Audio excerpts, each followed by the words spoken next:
بسم اللہ الرحمن الرحیم۔ السلام علیکم ڈیئر اسٹوڈنٹ، حضرت رابعہ بصری قلندر بہت نیک عارفہ زاہدہ عابدہ خاتون گزری ہیں۔ جب جوانی میں قدم رکھا تو وہ وقت کے جو انہوں نے دنیا داری میں گزارنا تھا وہ قرب الہی میں گزارا۔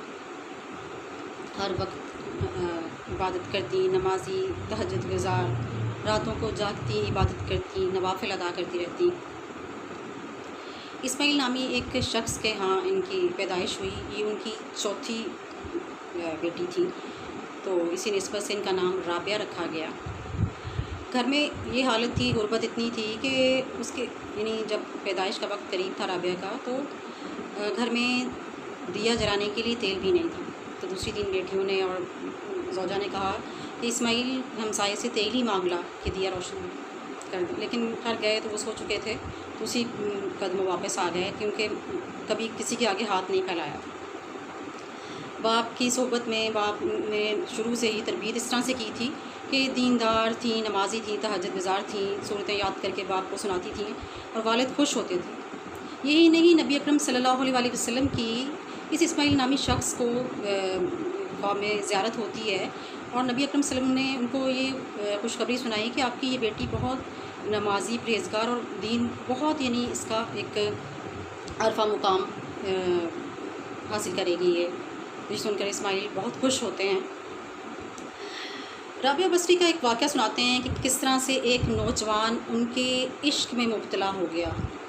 ایک دفعہ ایک قبرستان کے قریب سے گزرا تو قبرستان میں انہیں ایک چاند کی طرح روشن چہرہ والی ایک کوئی خاتون نظر آئی، تو وہ نوجوان سمجھا کہ شاید یہ کوئی غیر مرئی مخلوق ہے، تو وہ ڈر گیا اور وہاں سے بھاگ گیا۔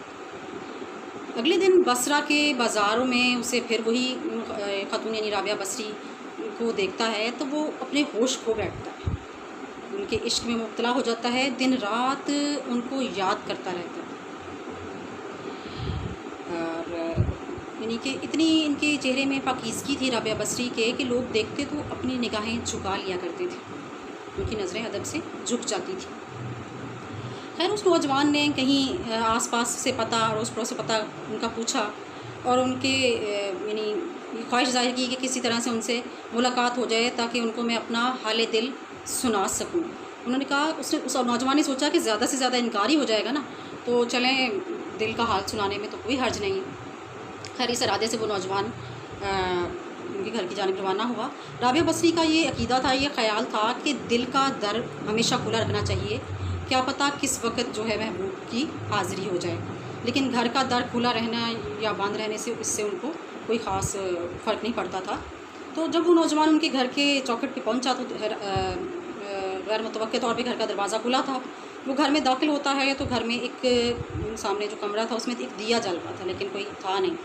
اچانک اس کو کہیں چھت سے پرسوز سی آواز سنائی دی، تو وہ زینے چڑھنے لگا اور دیکھتا ہے کہ رابعہ بصری جو ہیں عشاء کی نماز سے فارغ ہو کر نبی اللہ کی بارگاہ میں دعا کر رہی کہ اے رب العزت، اس وقت ستارے روشن ہو چکے ہیں، تمام لوگ سو گئے، بادشاہوں نے اپنے دروازے بند کر لیے، اور محب اپنے محبوب کے ساتھ محو راز و نیاز ہے، اور میں تیری بارگاہ میں کھڑی ہوں تجھ سے تیری عبادت کر رہی۔ یہ سننا تھا کہ وہ نوجوان پر سختہ طاری ہو گیا۔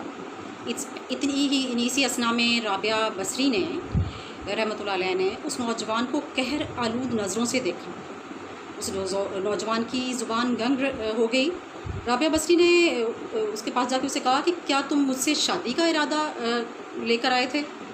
تو اس نے اشارہ کیا اور اس کی آنکھوں سے آنسو جاری تھے کہ اشارہ کیا کہ میں بول نہیں سکتا۔ تو رابعہ بصری نے کہا کہ اس نے بتایا کہ میری زبان بند ہو گئی۔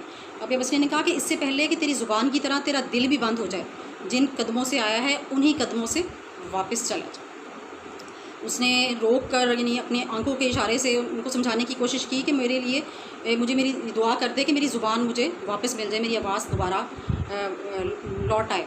تو رابعہ بصری کو ان کے سارے سمجھ آ گئی کہ وہ کیا کہہ رہا ہے، کہ اپنے آنکھوں سے اور رو کے، اور تو رابعہ بصری نے کہا کہ تم نے اگر میرے ساتھ زیادتی کی ہوتی نا تو میں تمہیں معاف کر دیتی۔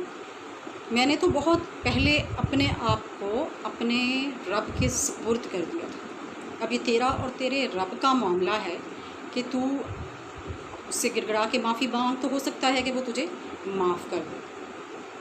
وہ رابعہ بصری نے اس کے بعد دوبارہ نماز کی نیت باندھ لی، اور وہ نوجوان بھی وہیں سجدے گر پڑا اور روتا رہا، اتنا رویا کہ بے ہوش ہو گیا، اور جب اس کو ہوش آتا ہے تو اس کی زبان واپس آ چکی ہوتی ہے، لیکن اس کی زبان میں ایک ہی ورڈ تھا کہ توبہ توبہ، اور کہتے ہیں کہ نہ جاڑے گرمی، کریا کریا بازاروں گلیوں گاؤں شہروں ہر جگہ وہ نوجوان یہی ورد کرتا رہتا، توبہ توبہ، کہ لوگ اس کی آواز میں اس قدر گریہ زاری آہوزاری ہوتی تھی کہ لوگ اس سے ڈر جاتے تھے اس کی آواز سے، اور بچے اپنی ماؤں کے ساتھ چپک جاتے تھے، لپٹ جاتے تھے۔